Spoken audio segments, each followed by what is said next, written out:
how we sort and card our fabrics to go on our beautiful fabric wall. We often get fabrics that come in that we need to sort through. These are the things that we're looking for. When we're doing a quilt, we use cotton fabrics. We also, for baby quilts, we use flannel fabrics.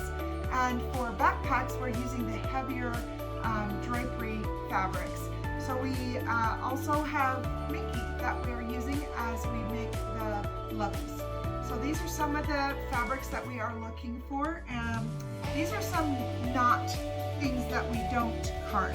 When you find a piece of fabric that has a big piece cut out in the center, we don't use that, we pass that along for somebody else.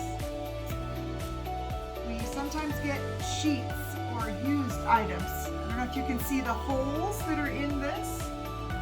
It is a sheet and it's been used, and we can't put that into a quilt. We also get a lot of fabric called gingham. It's a very light fabric.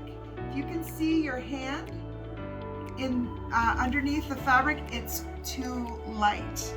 We don't use this type either. So we pass it on to someone else or to savers. This is another type of fabric. It's called seersucker fabric. I believe that's what it's called. Anyway, it is got kind of a wrinkle in it, and we don't mix that with our cottons in our quilts either.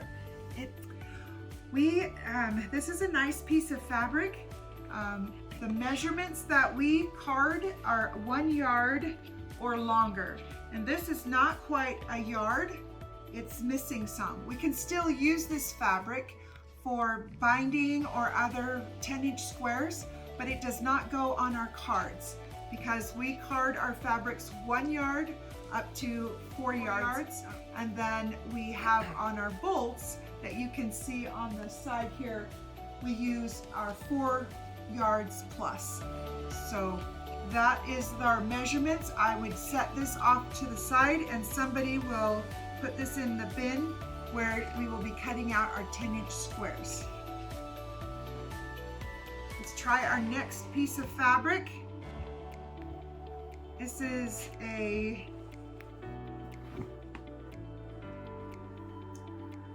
let's see, sometimes the fabric is folded where it's not selvage to selvage.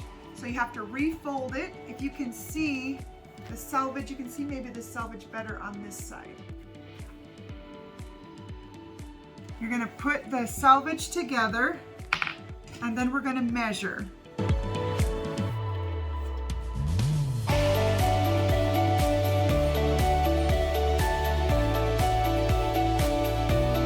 We can see that this piece is longer than a yard.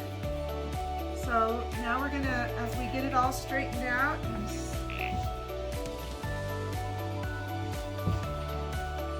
I'm gonna measure the shortest piece. So this is 1 yard, and then we do it in increments of 1/4 yards. So if it's a 1/4 or a 1/2 or 3/4 or a yard. So this piece is 1 yard and a 1/4. It's a little bit more than that, but not quite 1.5 yards. So instead of putting on my labeling at 1.5 yards, I'm going to say it's 1 1/4 yards. That way somebody getting this piece of fabric will know for sure that they have enough fabric to do what they wanted to. And we have these cardboards. You can make these cardboards. We cut them out of to repurpose any cardboard that you have.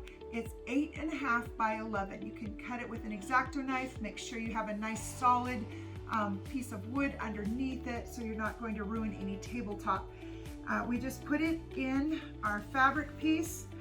I'm going to hold on to the fabric to make sure it goes nice and straight, and then we just roll the fabric onto the card.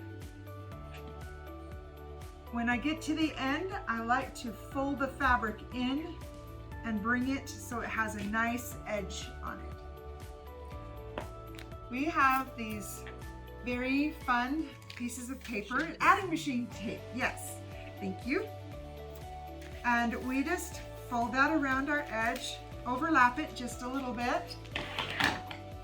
Use a pair of scissors, cut it, and then we'll be taping, making sure not to get the tape on the fabric, just the paper.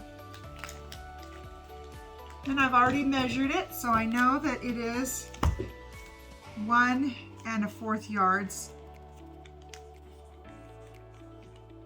And then you can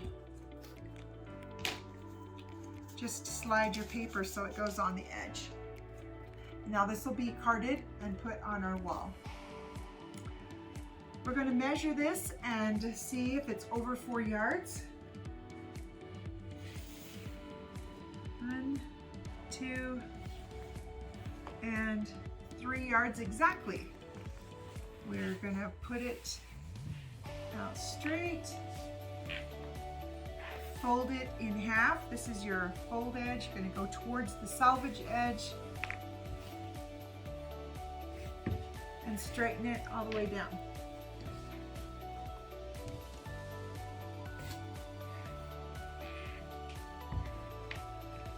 Now we'll grab one of our cards, 8.5 by 11.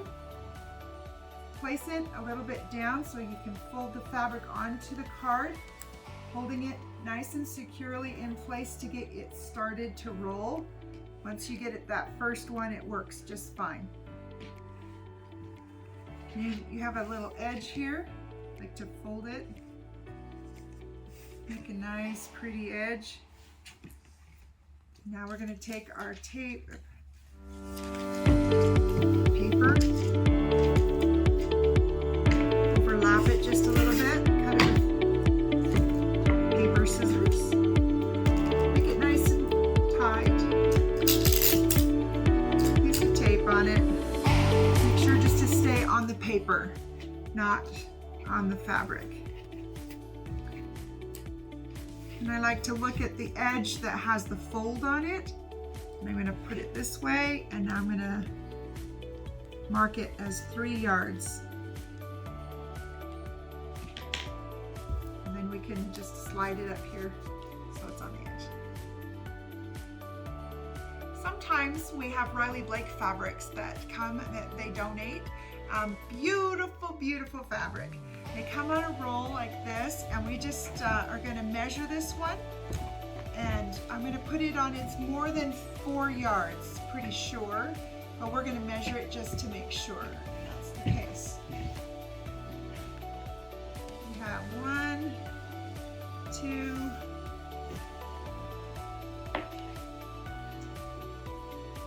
3, 4, and I'm going to measure this and see if it's my 9 inches. It is, so I'm going to say 4 1/4. Now because it's longer and we can use it for a back, we're going to put it onto one of our bolts. We just get leftover ones from Riley Blake, or we get them from the fabric stores. They love it when we come and ask for their empty bolts. So wanted to make sure you saw how I did that. I'm putting it the first, and then you hold it in place when you place it down. Make it nice and tight so that the fabric rolls on nicely. I'm watching this folded edge, and just sometimes the fabric kind of likes to move on you, but I like to keep it as close as possible. Now when we have a bolted fabric, make sure that we're going to fold this under. I like to unroll it once. You know it needs to be folded in. I've put some pins, they're very short pins, and just slide them in sideways on both sides. Keeps it nice and neat. And then we're going to, we mark on the top where the other markings are, you cross those off and you put 4 1/4 yards. So then we can put this after we've inventoried it and put it on our shelf.